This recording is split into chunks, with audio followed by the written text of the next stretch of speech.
Là, c'est bon, ça l'a demandé. Ok. Bonjour à tous. Nous voici chez Reliance avec Françoise et Valérie. Moi, c'est Anya. Je suis la co-créatrice de Nature Humaine avec Jean-Yves, mon mari. Nous créons des carnets qui font du bien dans différents domaines de la vie pour simplifier la vie, pour harmoniser la vie.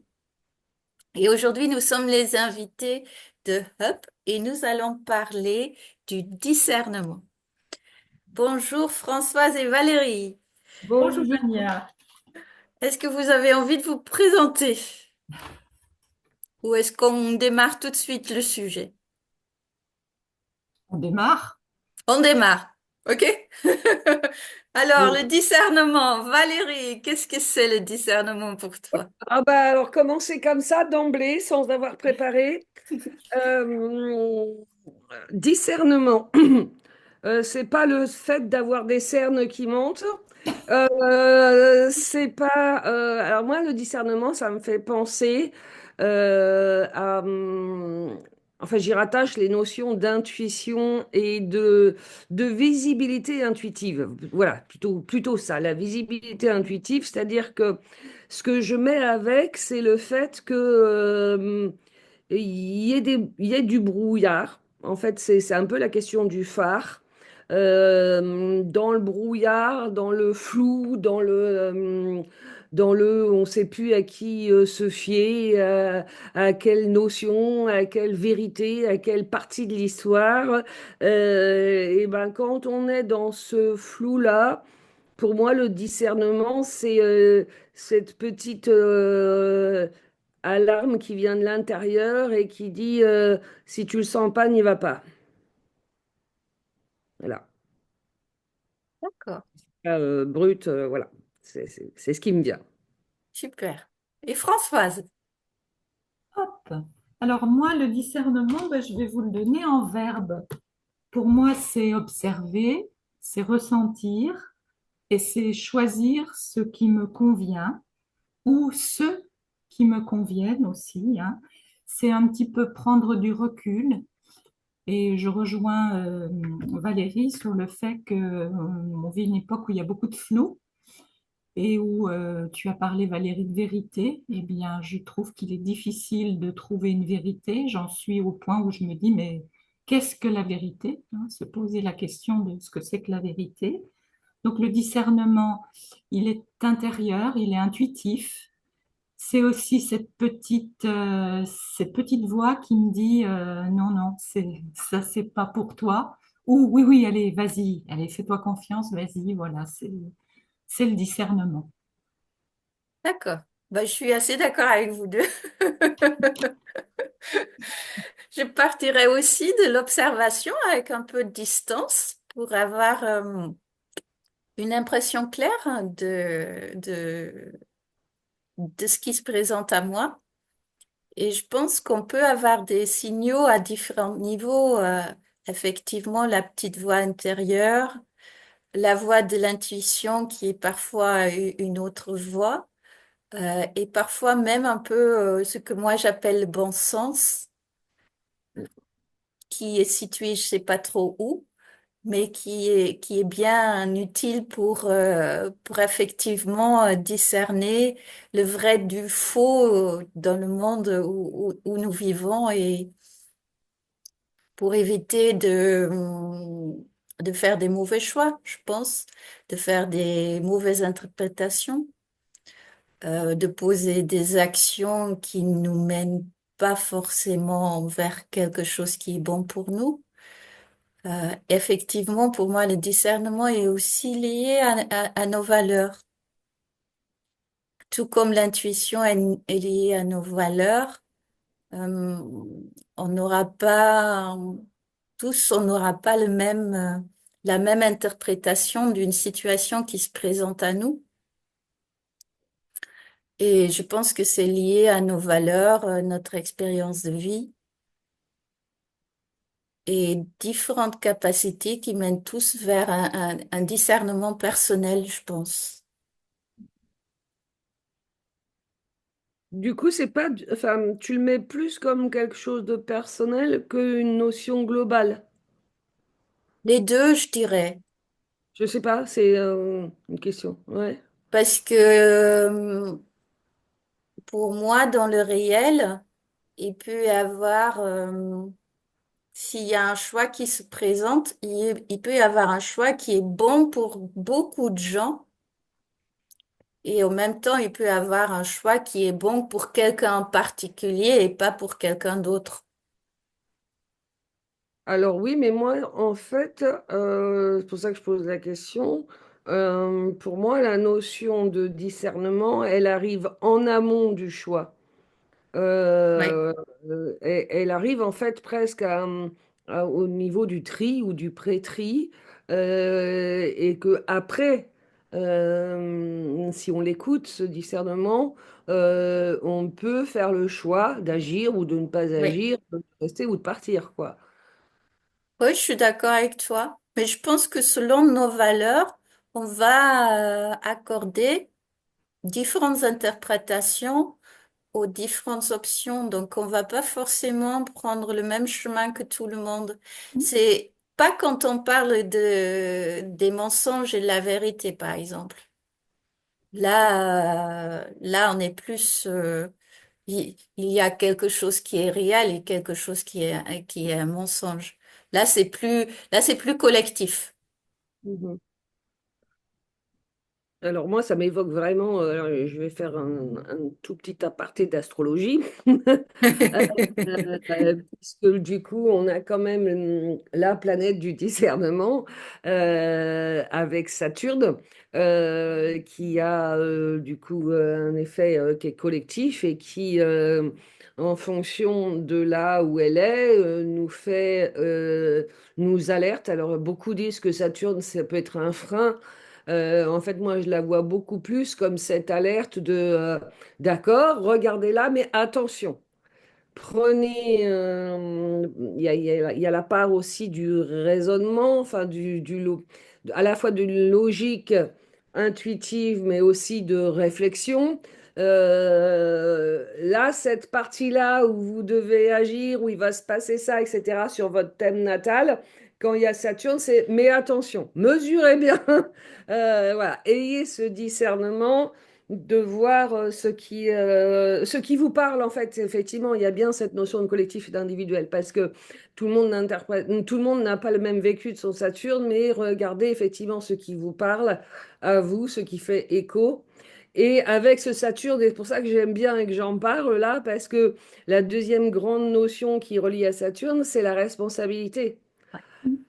Et là, c'est bien aussi de ça qu'on est en train de parler. C'est-à-dire être à l'écoute de son discernement, pas divertissement. C'est aussi être dans une prise de responsabilité X ou Y, hein. Là, on en vient effectivement à la question du choix raisonné et qui nous va bien, qui nous respecte. Le verbe qui m'est venu quand tu parlais, Agnès, c'est se fourvoyer. Je l'aime bien, il est très joli. C'est le discernement, c'est un peu un art. C'est Oui. l'art d'éviter de se fourvoyer. Et puis la deuxième remarque, c'est par rapport à ce que tu dis, Valérie, sur le raisonnement.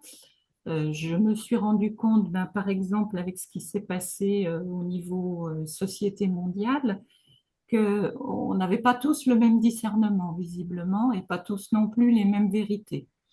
Donc, c'est aussi accepter l'idée que le discernement, il prend du temps, il nécessite une certaine maturité et que ben, il a des degrés. On peut petit à petit discerner plus de choses. C'est un petit peu comme le phare. Tu parlais du phare. Le phare, il est clair, mais il éclaire un point précis. Il a un certain halo et je crois que le discernement, il faut vraiment qu'on se dise que un discernement total n'est presque pas humain. Il n'est pas à notre portée. Je crois que c'est important qu'on garde ça. Ce qui me fait penser à ça aussi, c'est quelque chose qui m'agace beaucoup dans certains groupes où je participe, c'est cette notion d'éveiller. C'est-à-dire qu'il y aurait des éveillés qui ont beaucoup de discernement et des endormis qui n'en ont aucun. Je crois que ça, c'est à nouveau le piège de la dualité, c'est-à-dire on oppose sans arrêt et on ne cherche pas vraiment à comprendre le discernement de l'autre. On ne voit pas tous de la même façon. On a tous une façon d'appréhender qui est différente, qui est personnelle, et là vraiment la dimension personnelle est importante. Donc si on veut avoir du discernement, il faut laisser l'occasion à l'autre, au sens global du terme, d'exprimer ce qu'il voit lui, ce qu'il discerne. Discerner, c'est aussi ce qu'on aperçoit qui est petit. Ça me fait penser à une chanson enfantine, je ne sais plus comment c'était. Sœur Anne, ne vois-tu rien venir? Je ne Ah, vois que, c'est, non, Anne, ma sœur, je ne ne voiture, vois, c'est pas une voilà, chanson, c'est Barbe Bleue. C'est le conte de Barbe Bleue. je ne vois que le ciel qui poudroie. Verdoie et l'herbe qui poudroie, oui. Voilà. Et ben, c'est ça le discernement aussi, c'est de se donner vraiment ce recul nécessaire et ce non-jugement. Vraiment se dire que ben, c'est ce que je discerne et c'est pas forcément. Alors là, on en revient à la vérité. Qu'est-ce que c'est la vérité? Ben, je Est-ce que pense la que c'est beaucoup vérité, lié au point d'observation dont on a parlé. Si on oui, observe quelque chose de très près, on voit pas la même chose que si on observe quelque chose de très loin. Et on peut dire que si on a peu d'expériences différentes dans la vie, on va peut-être avoir moins de discernement que si on a vécu beaucoup d'expériences différentes qui nous ont appris beaucoup de choses différentes et qui nous permettent aussi d'avoir une certaine distance par rapport à la vie, justement. absolument. Et du Alors moi, ça évoque aussi un point supplémentaire. Alors mon discernement, ça me fait aussi penser à disserter. Du coup, discuter ensemble, quoi. C'est effectivement, on n'est pas obligé d'être au même endroit, mais on peut en parler. Et d'ailleurs, on peut nourrir des discernements réciproques par ces échanges-là. Et du coup, moi, ce qui me vient, c'est que dans le tableau global, je ne parlerai pas que de près ou de loin par rapport à la notion de distance. Je parlerai aussi des côtés, c'est-à-dire que l'idée, c'est aussi l'angle de vue que l'on peut faire varier. Et effectivement, ça te rejoint, puisque plus on a eu des expériences de vie, plus on se dit, ah bah tiens, peut-être que le point de vue de là-bas, il est pas mal aussi, je l'ai déjà traversé la dernière fois. Et ça m'avait dit des choses. Et du coup, effectivement, c'est toutes ces notions. En fait, c'est déjà le discernement pour moi, même si on n'a pas vu qu'il y avait deux angles de... On n'a pas vu là le résultat de nos deux angles de vue. C'est déjà se dire, je peux aller regarder l'autre point de vue. Je me dois d'ailleurs même presque d'aller regarder l'autre point de vue. Et ça aussi, ça appartient à cette capacité de discerner, et, de le vouloir discerner, de ne pas rester focus. Ça me fait penser au 6 et au 9, tu sais, le petit dessin où tu as deux bonhommes, un est du côté 6, l'autre est du Oui, côté 9. Et bien la vérité, c'est ce symbole qui d'un côté fait 6, de l'autre côté fait 9. C'est vrai des deux côtés. Et c'est ce discernement, il est important dans ce qu'on est en train de vivre en ce moment au niveau du monde, hein, de la Terre. Je crois qu'on est sans arrêt en train de raisonner en dualité. C'est-à-dire, mm. c'est comme ça ou c'est comme ça. Ça peut pas être autrement. Ben, si, justement. bah, Si, justement. je pense que les gens qui ont bien compris la dualité, ils savent Oui, qu'entre le blanc et le noir, il y a 50 nuances de gris. eh Donc, oui, la dualité, c'est un des mots qui est utilisé parfois que pour les deux extrêmes, alors qu'il y a pour plein de nuances opposer. entre les deux. Et la dualité, bah, la dualité, elle est là. Donc après, c'est à nous de nuancer où on se positionne entre les deux extrémités. Pour moi, c'est juste deux extrémités. Il n'y a pas un qui est bien, un qui est mal en général, mais on se positionne toujours un peu plus vers l'un ou vers l'autre. C'est rare d'être vraiment neutre au milieu, alors que c'est peut-être dans cette position de neutralité qu'on peut avoir un meilleur discernement, justement. Mais ça reste difficile parce que on a quand même très souvent plein de pensées qui nous traversent, plein d'histoires qu'on se raconte, des croyances, plein d'émotions qui viennent de l'intérieur ou de l'extérieur. Donc il faut, pour moi, pour avoir un bon discernement, il faut aussi un certain calme intérieur. Comme pour tout ce qu'on a décrit, pour l'intuition, c'est important aussi, pour, euh, pour ressentir à l'intérieur, pour entendre la petite voix intérieure, la voix de la raison, c'est important qu'il n'y a pas trop d'autres bruits qui... euh, Parasite. Mm. oui, et je pense qu'effectivement, c'est très important d'échanger nos points de vue parce que ça permet non seulement d'améliorer notre propre perception des choses, mais aussi notre discernement. Et je trouve que dans tous les sujets dont on parle, ils sont toujours très interliés. Et c'est pour ça que quand on se connecte aux autres et quand on échange avec les autres, on peut améliorer tous les qualités humaines en général, hein, parce qu'on s'enrichit avec nos différents points de vue. Ouverture.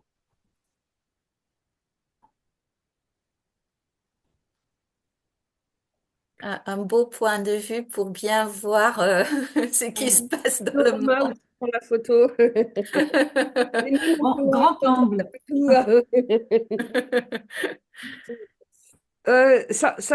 on tourne quand même, je trouve, beaucoup autour, dans cette question du discernement, autour de la notion de vérité. À mettre avec un grand V ou pas, à mettre au singulier ou au pluriel, on n'en sait rien.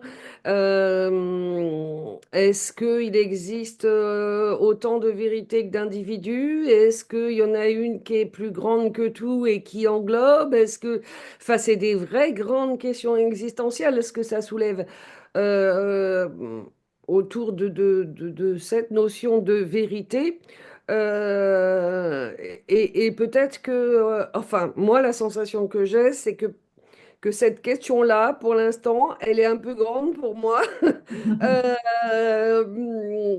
Voilà, même si je la partage et que chacun peut effectivement avoir son avis, mais moi, je sais plus en fait, hein, le mur des illusions qui est tombé là ces 5 dernières années au fur et à mesure, avec des briques qui continuent de tomber, des découvertes, voilà, enfin, je sais plus où j'habite et s'il y a ou non une grande vérité universelle et plein de petites, enfin, et des déclinaisons de j'en sais rien.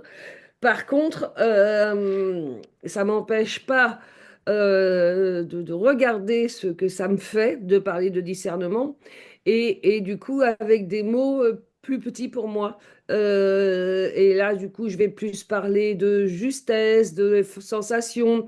Tu disais aussi le bon sens. Le bon sens, c'est vraiment ça. On n'est pas en train de refaire le monde sur la vérité universelle, mais le bon sens, c'est cette chose en fait, qui sort quand on a arrêté de réfléchir, qui vient spontanément et avec bonté. Dans le mot bon sens, c'est pas du jugement du tout, c'est effectivement la bonté, le bon. Et du coup, effectivement, ça me fait apercevoir que, il y a plusieurs types de discernement aussi et qu'il n'y a pas le discernement, que ce qui est juste pour moi l'est peut-être pas pour toi et qu'on va pas aller sur le même chemin. Et ça évolue dans le temps Vertu, aussi. en fait, c'était une vertu globale, mais en fait, non, pas tant que ça. Non, moi je pense que c'est très personnel et comme on disait tout à l'heure, il y a un discernement collectif où je pense la majorité des gens sont à ce niveau-là du discernement parce que c'est quand même beaucoup lié aux croyances pour moi et ce qu'on est capable de voir parce que voir certaines choses est difficile des fois. Pouvoir voir des choses, je trouve, dans le monde d'aujourd'hui, Mm. c'est difficile. Et au niveau personnel, je pense qu'il y a beaucoup de nos composants qui rentrent en compte pour nous faire un avis sur quelque chose.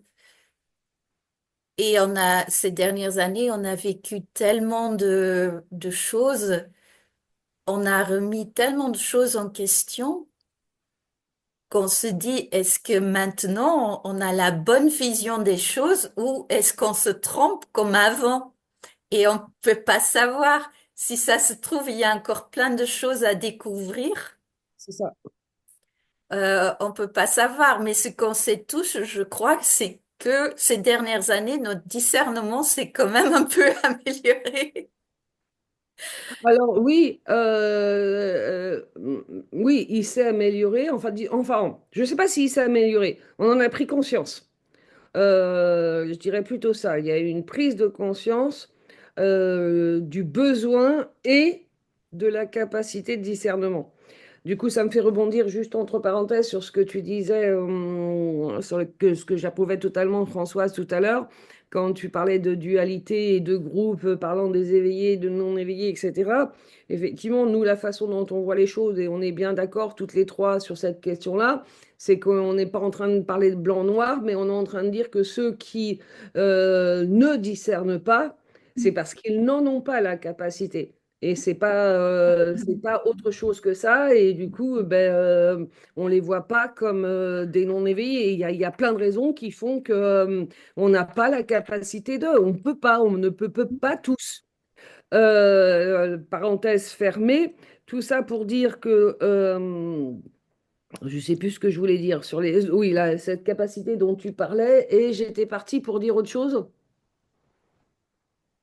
J'ai perdu le fil de ma discussion liée aux croyances aussi. Enfin, ah oui, non, la conscience du discernement, effectivement, qu'on sait écouter parce on a fait le travail. Et on n'a pas fini, mais on est dans ce travail de créer la disponibilité intérieure. C'est effectivement ce que tu disais. On a souffert. On continue de souffrir parce que explorer son discernement et ses propres limites, c'est pas ultra cool et ultra confortable, surtout quand ça isole, ce qui a été par moments nos cas, hein. C'est-à-dire que c'est bien beau de dire ah ben non, moi ça je reconnais pas ça comme une vérité parce que ça fait pas écho en moi, alors que 80% de ceux qui nous entourent le reconnaissent comme une vérité. Donc effectivement, ça peut isoler, ça peut être très particulier. Par contre, la sensation que j'ai moi maintenant, que je commence à avoir, c'est la paix qui s'installe quand je sais que je l'ai écouté, ce discernement. C'est-à-dire quand je ne force pas quelque chose qui jaillit, quand il y a une spontanéité à la réponse d'action ou de non-action. Enfin, j'ai enfin, mais 5 ans après quand même, hein, enfin passé un cap où du coup ça devient plus facile. C'est de l'acceptation. Tu mettrais ça sous le mot acceptation. Alors, je suis pas sûre parce qu'il y a quand même encore des choses que j'accepte pas. Mais par contre, faire confiance Confiance. à mon discernement, euh, alors je dirais qu'il soit juste ou pas, en fait, personne ne peut dire s'il est juste ou pas. Il n'y a que la sensation que ça me fait qui me fait dire si c'est juste ou pas. Mais en tout cas, lui faire confiance, et rien qu'à ça, Hein. euh, indépendamment de tout ce qui vient de l'extérieur et de tout ce qui est rabâché, eh ben, c'est plus fluide et plus confortable. Et ce mot juste, il est assez extraordinaire puisqu'il fait allusion à la justesse, Mm. mais il fait aussi allusion au côté personnel, c'est-à-dire c'est juste pour toi, rien que pour toi, juste. Ben, il y J'aime a des fois beaucoup moi que ce ça mot. s'entraîne, oui. Il y a des fois que c'est ça que ça entraîne, hein. C'est Mm, quand je parle mm. du lien, euh, du lien qui peut être fort. entre l'expression de la capacité de discernement et la solitude. Alors moi, je voudrais revenir sur ce que tu disais tout à l'heure, Valérie, sur le mot vérité. Tu parlais d'une vérité avec un grand V et de vérité plus personnelle avec un S, hein, vérité avec un S. La vérité, je voudrais reprendre celle qui a une majuscule. Est-ce que si je vous dis trois adjectifs, beau, bon et utile, est-ce que c'est pas suffisant? Ça me parle plus, moi. Ça te parle plus ce qui est beau? Alors, ce qui est beau, oui. Ce Et qui ce est qui est utile, bon? non, pas du tout. Ça me parle pas du tout. Ah, t'as pas arrêté d'en parler, de dire bon. Alors, bon, oui. Oui, Utile. Tu parles de... C'est utile qui me parle pas oui. du tout. Alors, utile, est-ce que quand tu as des choix à faire, donc et tu vas faire appel à ton discernement, est-ce que tu ne vas pas te poser la question, bon, c'est peut-être parce que je me la pose, hein, vous allez me dire si vous vous la posez, mais moi, si je me prends la tête avec quelque chose, je vais me dire, mais est-ce que c'est bien utile, Françoise, ça? Est-ce que, est-ce que c'est important pour toi ou est-ce que c'est quelque chose qui peut s'abandonner, qui peut se laisser? Qui n'a pas besoin d'être expliqué. Et donc, je vais passer à autre chose. Alors, moi, non, ça me parle pas comme notion. Ce qui me parle en revanche, mais ça c'est pareil, c'est ce que Agnès disait tout à l'heure, c'est la somme des expériences de vie. Ce qui me parle et que je fais régulièrement, c'est la question de la balance bénéfice-risque. Hein. Mais plus en termes d'émotion que d'utilité en fait. Est-ce que je risque plus que ce que je peux bénéficier? Ben moi, Mais si tu veux, sous le mot utile, je mets les émotions. mm, Est-ce que c'est utile pour moi de me prendre la tête sur quelque chose qui ne dépend pas de moi, par exemple? Si je suis blessée par l'attitude d'un de mes proches, je vais réfléchir, je vais me dire, est-ce que ça vaut vraiment le coup que je m'attarde là-dessus, que je range mon os, que je commence à me oui, dire, mais alors, moi, j'ai beaucoup de mal quand même parce que alors, encore une fois, c'est sensitif ce que je vais dire, mais avec la notion d'utilité ou de non utile, pour moi, c'est déjà un niveau du jugement. C'est-à-dire que j'ai déjà trié ce pouvait être utile ou inutile, avec quelque chose de péjoratif du côté de l'inutile. Alors, donc, du bon ou du mauvais. Enfin, clairement, du bon ou du mauvais, du noir ou du blanc. Alors que plus ça va, moi, plus je trouve que, en fait, il est bien de ne pas le savoir au départ. C'est-à-dire que pour moi, c'est beaucoup plus l'expérience, le temps qui me passe, qui va me dire si c'était utile ou si ça ne l'était pas. Et qu'est-ce que j'ai appris et à quoi ça m'a servi. C'est-à-dire que même quand la difficulté vient de l'extérieur ou d'un autre, ou effectivement un tel qui fait telle réflexion, etc., alors, je suis toujours aussi émotive face aux mots des autres. Mais quand, même si j'ai la sensation que c'est du temps perdu, si on parle d'utilité, c'est du temps perdu que je rumine là-dessus, je me dis, ça me sert. Si j'ai vécu cette réflexion à ce moment-là de ma vie, ça me sert. Qu'est-ce que ça dit de moi? Qu'est-ce que j'ai à apprendre possiblement sur ce que ça vient taper? Et du coup, c'est utile. hein, En fait, tout est utile pour moi. tout est utile. Alors moi, je vais te prendre peut-être un exemple plus terre à terre. Nous sommes dans les rangements Oui. et donc nous sommes amenés à trier.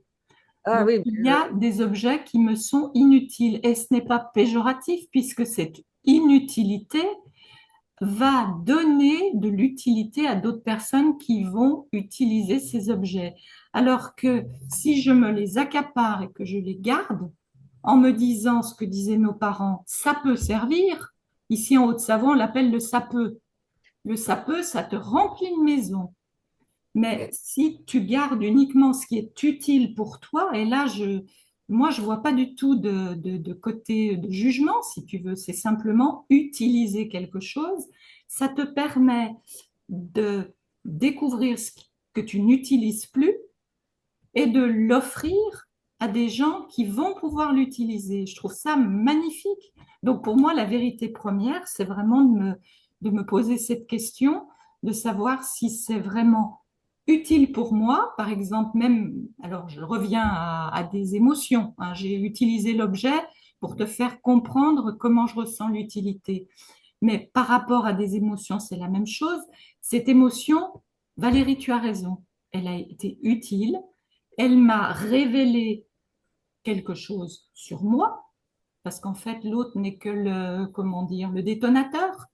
Mais ce que tu vis, c'est utile pour toi. Mais maintenant, est-ce qu'il faut rester là-dessus ou est-ce qu'il faut le dépasser? Et pour moi, le discernement, c'est justement ça, c'est-à-dire analyser ce qu'on trouve beau, ce qu'on trouve bon, ce qu'on trouve utile, et puis se servir de ces trois critères-là pour choisir le chemin qui nous convient, la relation qui nous convient. Et on en avait parlé, Ania, je crois aussi, hein, au niveau relationnel. C'est important aussi au niveau relationnel de savoir il y a des personnes, et ce n'est pas de leur faute, ce n'est pas un jugement négatif que j'ai, mais il y a des personnes qui ne sont pas utiles pour nous. Elles seront peut-être utiles pour d'autres, mais pour nous, non seulement elles sont inutiles, elles peuvent s'avérer aussi nocives. Eh bien, c'est savoir leur dire avec cœur, parce que je crois que le début de la vérité, ben, c'est le cœur de la vérité, c'est le bon. Et le bon, tu as dit, c'était pas un jugement non plus, c'est la bonté. C'est la bonté, c'est le cœur. Ce qui est bon, ben, on va le dire avec bonté. Et puis, on va s'éloigner de ces personnes avec qui notre discernement nous a permis de voir qu'on n'était pas en phase, en reliance et trouver celles avec lesquelles on va pouvoir continuer d'avancer sur notre chemin. Est-ce que comme ça, tu vois plus le mot utile sur d'un côté positif? Parce que moi, je le vois vraiment pas comme quelque chose qui restreint. Tu vois, Valérie, ce que je veux dire? Oui, je vois. J'ai C'est, du mal à l'intégrer dans mon oui, répertoire, mais je le vois, je vois bien. voilà. C'est important. C'est ce qu'on a expliqué. On a chacun notre. Je crois qu'Ania nous parlait de croyances, de tout ce qu'on a vécu, de toutes nos histoires, de toutes nos blessures. Elles nous ont marqués, elles nous ont construits aussi. Et du coup, ce qu'on est en train de faire là, pour moi, c'est un trio, mais c'est un tri haut. C'est-à-dire qu'on essaye de voir avec les ressentis de chacune ce qu'on peut construire avec. Et on se rend compte à nouveau combien un mot peut être mal ressenti parce que, oui, parce que dans notre histoire à nous, ce mot a été difficile. Moi, le mot écouter, hein, dans la vie, on ne s'écoute pas, ma fille, hein. Je l'ai entendu souvent avant d'accepter de m'écouter, de ne pas avoir l'impression de faire quelque chose de pas bien sympa. Voilà, Valérie. Et du coup, c'est quand même ça, ce sur quoi on revient, qui a été quand même le fil conducteur, c'est que le discernement, c'est s'écouter. C'est effectivement la base du discernement, elle est là. Euh, Elle est dans cet apprentissage nouveau dans nos chemins de vie à nous, enfin nos générations. C'est peut-être ça qu'on est en train de dire aussi. C'est que eh ben, on l'a probablement mis de côté, le discernement, pendant longtemps, hein. Ou alors quand il venait frapper en disant coucou, on lui disait reste dans le placard parce que tu vas pas être invité aujourd'hui. Ça se fait pas. Oui, ça ne se fait pas, voilà. Et il y a cette découverte, hein, je pense que, enfin pour moi, en tout cas dans le vécu, il y a une forme de découverte, non pas du mot, mais de tout ce qu'il implique, quoi, enfin de ses valeurs, à ce mot, de ce qu'il implique. La sortie de la grotte. Ouais, c'est ça, oui, Platon, Mm. j'ai compris, Platon. D'accord, hein? Ah, tu m'as passé des films sur ton mur en face, hein? Eh ben non.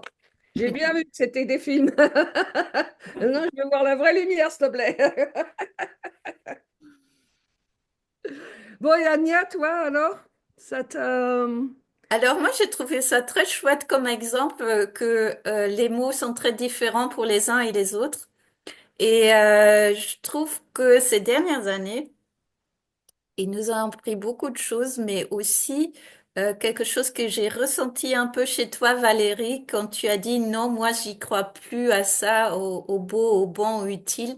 Je pense qu'il y a plein de concepts un peu spirituels, entre guillemets, où on a découvert, un peu comme de la vie collective, que il y a des concepts spirituels qui, qui, qui nous ont un peu endormis, disons le mot, et que avec au même temps que le discernement sur quels sont réellement les rouages de ce monde, de la vie politique, on a découvert que le monde spirituel vers lequel on a tendance de s'orienter quand on sort un peu du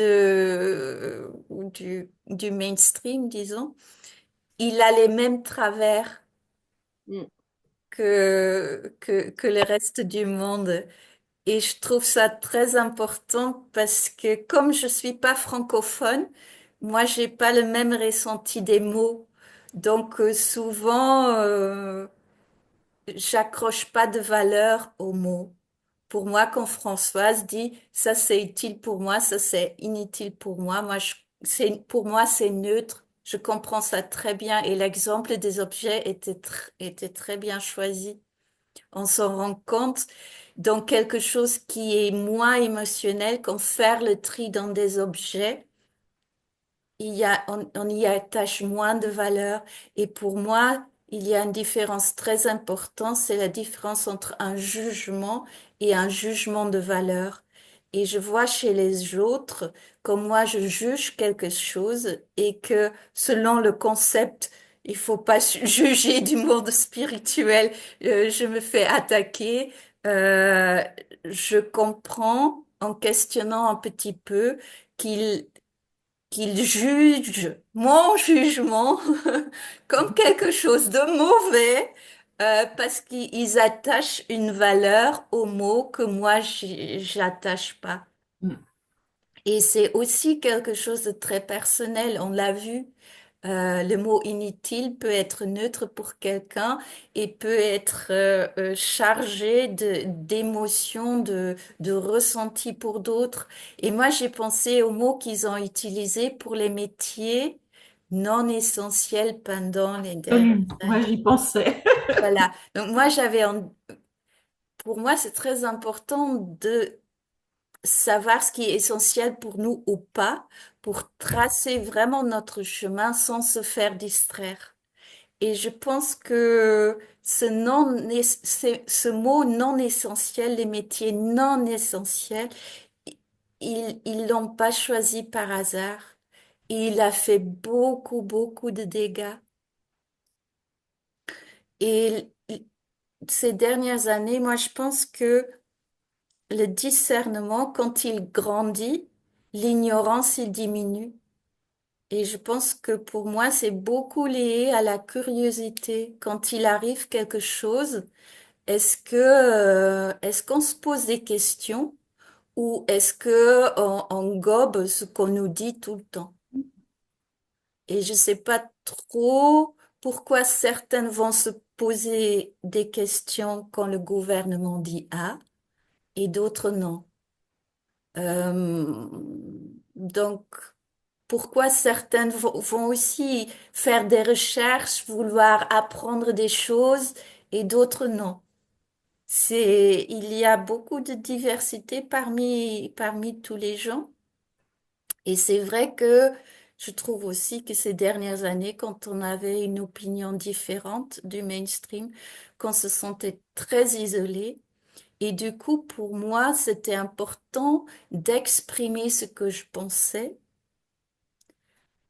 Non, non pas pour convaincre les gens, mais pour juste d'exposer ma vérité, qui n'est pas la vérité, pour que d'autres gens qui vont un peu dans le même sens que moi ne se sentent pas seuls. Alors, tu me C'est, fais penser à quelque chose, à un mot, un seul mot, minorité. En ce moment, il y a énormément justement de minorités qui sont stigmatisées, qui sont attaquées, parce que qu'est-ce qu'on veut? On veut une pensée unique. Ça répond un peu à ce que tu disais, c'est-à-dire qu'il y a des gens qui se posent plus de questions maintenant. je me demande si c'est pas depuis très très longtemps que c'est comme ça et que là, on en prend juste conscience parce qu'ils sont à un niveau de Exagéré. folie Oui, qui se oui, oui, oui, voit. oui, oui, employons le terme, hein, c'est vrai. C'est- Je trouve pas un mot joli pour. Oui, mais justement, c'est peut-être par la folie que peuvent se réveiller le plus de personnes possibles. Sincèrement, je ne sais pas. Je pense que quand on a des croyances très, très ancrées qui sont liées à des systèmes de défense, que ça va être Je très, dis que très non, je difficile suis pas. d'ouvrir le regard. On est sur les deux, hein. Il y a la question de la fuite aussi.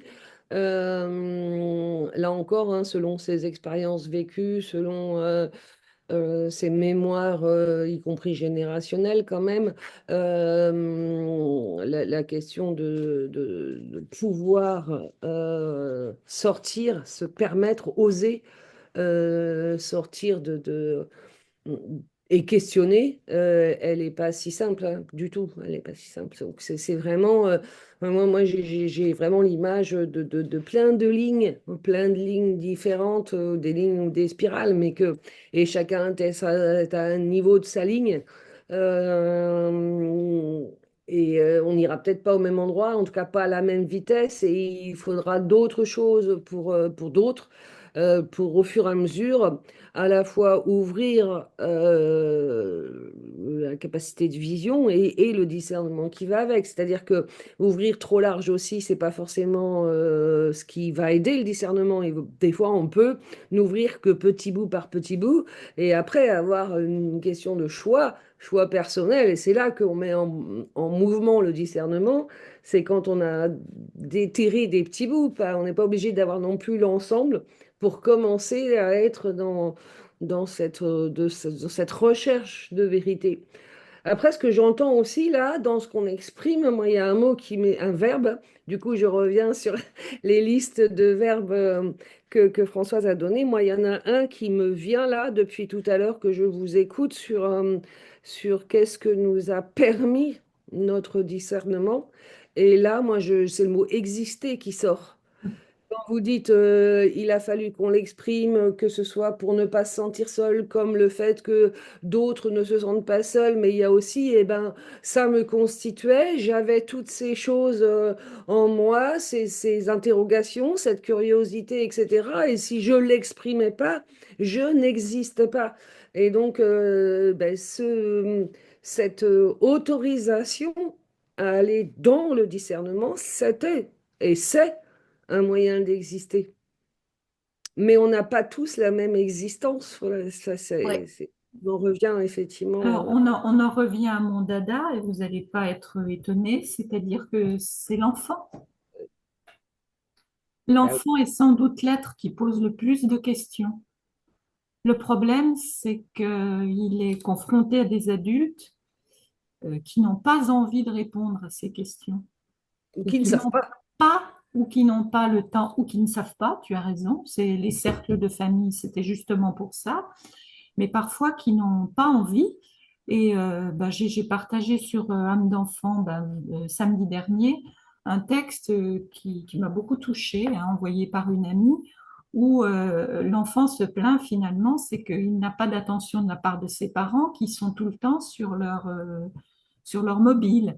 Et c'est vrai qu'on assiste de plus en plus à des scènes où les parents, et moi ça m'arrive, hein, j'attends chez un médecin, je prends mon téléphone et ou je joue ou je lis. Et donc, c'est devenu un outil indispensable, mais qui nous isole les uns des autres. Alors, si on veut apprendre à l'enfant à se positionner, à avoir du discernement, il faut impérativement qu'il soit mis dans un système scolaire où sa parole est écoutée. On en revient à l'écoute. Mais si on veut une société de gens conscients, eh ben, il faut laisser la conscience des enfants s'épanouir. C'est l'épanouissance, Ania, hein, je crois. Euh, ils ont tous les ingrédients. Très petit, l'enfant, il a tous les ingrédients. Il y a un mot qui m'a frappé, c'est attention, qui est très important pour le discernement. On l'a pas prononcé pour le discernement, mais c'est vrai que quand on est attentif aux choses, notre vie est très différente et notre discernement sera différent aussi. Ce qui m'est venu, moi j'ai l'impression que les personnes que je connais qui ont un peu un sens de discernement développé, ils ont eu une vie avec beaucoup d'événements et beaucoup de choses différentes, un développement très diversifié qui leur permet peut-être d'avoir ce regard différent, alors que les gens que les dernières années, ils étaient un peu plus de côté de l'histoire du mainstream. Ils ont eu une vie très automatique. Le métro, boulot, dodo, où je pense qu'il est plus difficile d'ouvrir le regard parce que l'attention est captée par tout ce qui pour eux semble être obligatoire dans la vie. Gagner sa vie et notre attention est quand même de plus en plus captée par l'extérieur. Avant, la télé captait l'attention des gens, mais elle était dans le séjour à la maison. Maintenant, l'outil qui essaye de capter notre attention, elle est dans la poche de la plupart des gens. Et c'est pour ça que moi, j'ai une connexion Internet sur mon téléphone pour l'utiliser parce que je travaille sur Internet quand ma box ne marche pas. Mais sinon, j'utilise jamais Internet sur mon téléphone. Mon téléphone, c'est pour téléphoner. Et pour moi, la personne qui a créé ce mode, au même temps du mode de changer de téléphone tous les 2 ou 3 ans, qui est très, très négatif pour la planète, c'est Steve Jobs, Apple. Ah, ils ont choisi une pomme, un des fruits, un des meilleurs fruits pour la santé, pour représenter quelque chose qui est très, très néfaste pour la santé mentale et physique de tous ces gens qui y sont accrochés aujourd'hui. Et hier, j'ai encore vu quelqu'un qui était sur son vélo en train de regarder son téléphone et de temps en temps, il regardait s'il était encore droit sur la route. Et à ce point-là, je trouve ça incroyable, même de voir des jeunes, des amis qui sont ensemble et qui pourraient discuter de plein de choses et chacun regarde son téléphone. Je trouve ça, c'est triste parce qu'il n'y a plus d'échanges en réel. Alors, oui, mais. Oui, mais là, on est dans le virtuel en train d'échanger. Voilà, c'est ce que j'allais dire. C'est que là aussi, on a la médaille et son revers, et on a encore une marge de discernement énorme à pouvoir mettre en place sur cette question-là, comme toutes les autres questions, en lien, par exemple, avec la curiosité ou ce qu'on disait tout à l'heure, hein. C'est-à-dire que si on est accro à son portable. Alors, si je fais la caricature, accro à son portable, mais qu'on développe en parallèle une capacité de discernement et qu'on on apprend à ne pas non plus l'évincer, parce que je trouve que basculer, ça serait encore de la dualité, basculer du tout ou rien. Donc, c'est-à-dire le garder, mais en maîtriser une part, se laisser une part de laxité qu'on maîtrise pas trop, mais que bon, on a le droit aussi à des moments. Enfin, je veux dire, c'est aussi être bienveillant avec soi que de se dire, bon, bah, je viens de passer une demi-heure à regarder des âneries, mais au moins j'ai pensé à autre chose. Enfin, je veux dire, il y a toutes ces parties-là qui peuvent sortir d'un portable ou d'un ordinateur, mais il y a aussi les rencontres possibles et les informations possibles à glaner. Je sais que moi, mes enfants, ils m'ont, enfin en tout cas mon grand par exemple, mais même nous, hein, enfin nous, on est dans le typique, rencontré par le biais de l'ordinateur et d'un système de communication en lien avec le numérique. On s'est vu en vrai et comme on a envie de papoter et de continuer sur la lancée, on continue de se voir entre deux vrais. On continue de se voir par écran. Mais j'ai aussi essayé d'apaiser, moi, mes difficultés avec cette question-là concernant les enfants. J'ai pu faire partie de ces mères ultra rigoureuses. Alors, je ne regrette pas, hein, mais genre, pas de téléphone, pas de portable dans la chambre. Le portable, ils l'ont eu hyper tard parce que c'était obligatoire avec les transports scolaires et que du coup, ils pouvaient se retrouver potentiellement dans la nature, donc pour servir de téléphone. Ils ne l'ont eu que tard et pour servir de téléphone. Et puis, bah, l'adolescence, et puis toutes les barrières que j'ai pu mettre, et au fur et à mesure du temps, des cheveux blancs que j'ai pris. N'empêche que eh ben, mon grand, effectivement, qui ne lit pas beaucoup parce qu'il n'a pas plongé dans cette passion, pas parce qu'il n'y avait pas de bouquin à la maison, mais parce qu'il n'a pas plongé là-dedans en termes de recherche, de connaissances, d'aventure, de voyage, etc. Il a par contre trouver ça avec son téléphone et où nous, on cherchait dans les bouquins et les encyclopédies. Enfin, moi, j'adorais les encyclopédies à feuilleter, moi, quand j'étais gamine. Alors, peut-être c'était extraterrestre, mais c'était quand même ça. Eux, pas du tout. N'empêche qu'il va jamais, par exemple, faire une recherche unique. C'est-à-dire qu'au départ, il a une idée d'aller se renseigner sur, et puis l'idée en emmenant machin, etc. Et 3 mois après, il va me tenir une conversation avec débat animé sur des questions où il aura trouvé des bouts de réponse. Alors la seule chose que je leur ai demandé, enfin en tout cas lui, c'est justement cette capacité de discernement. C'est-à-dire, c'est bien beau, mais tu peux te noyer dans les infos, tu peux te noyer dans est-ce que c'est vrai, est-ce que c'est pas vrai. Et du coup, moi, la façon dont je peux pas, on peut pas éduquer, inculquer la notion de il faut discerner, pas discerner. Du coup, moi, ce que j'ai transmis, ce que j'ai tenu à transmettre, c'est le côté des multiples points de vue.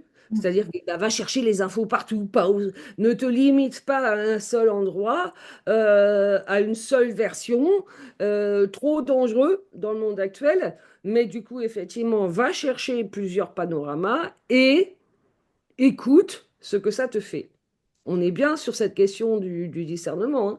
Écoute ce que ça te fait. N'empêche que c'est la question du portable et des informations et de la fouille, l'enquête qu'on peut faire autour de certaines notions qui m'a amené à pouvoir transmettre dans mon éducation la question de discernement.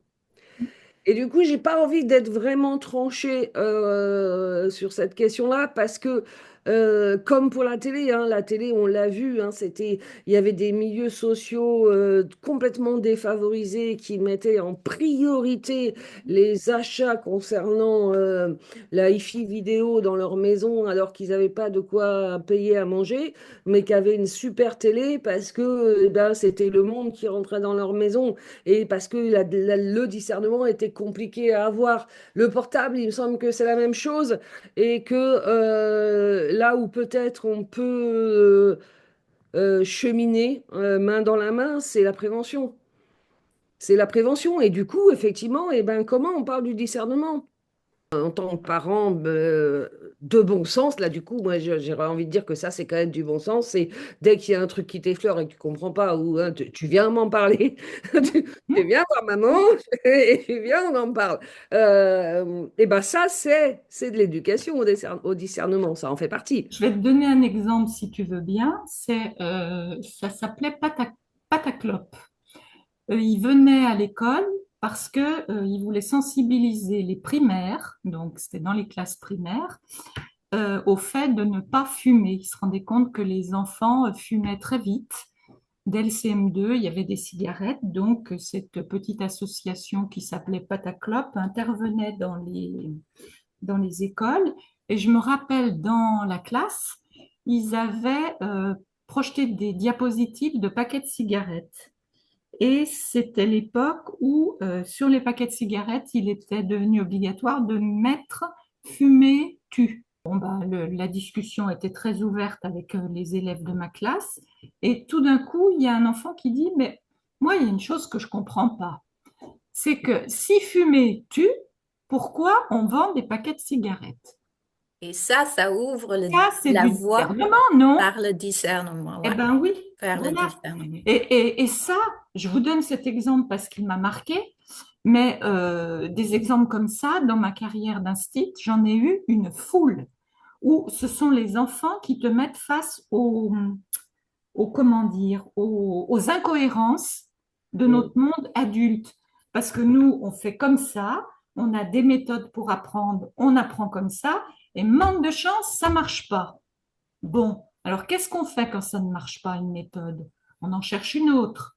Et puis au bout d'un moment, on dit, est-ce qu'il y a quelqu'un dans la classe qui saurait expliquer à son petit camarade? Parce que moi, j'avoue que j'ai essayé toutes les méthodes et je n'y arrive pas. Et là, les enfants, ils comprennent une chose, c'est que la maîtresse, elle n'est pas infaillible et c'est qu'ils peuvent eux aussi expliquer les choses. Et ça, c'est aussi du discernement. Donc, c'est la façon, j'en reviens à ce que je vous disais tout à l'heure, si on veut des adultes qui discernent, bah ça s'apprend, le discernement, ça s'apprend depuis tout petit. C'est ce que font les parents quand ils apprennent à leurs enfants à manger de tout, à utiliser un couteau, une fourchette, etc. C'est des petites choses. Chaque enfant va le faire un peu à sa façon. Il y en a qui mettront beaucoup de temps, il y en a qui apprendront très vite. Mais en tout cas, ce qu'il y a de sûr, c'est que le discernement, à mon avis, ça commence au plus jeune âge. Donc, on peut dire que c'est aussi très conditionné par notre environnement. Oui, absolument, absolument. Les filles, je vais pas pouvoir rester beaucoup, beaucoup plus longtemps. On va terminer. Dans ce cas-là, euh, merci à tous ceux qui nous ont regardés jusque-là. Si vous avez des remarques ou des questions, n'hésitez pas à mettre des commentaires en dessous. Si vous avez aimé nos échanges, mettez un petit pouce, abonnez-vous à la chaîne. Puis je vous remercie beaucoup et je vous dis à bientôt. À Au bientôt. revoir. Au revoir.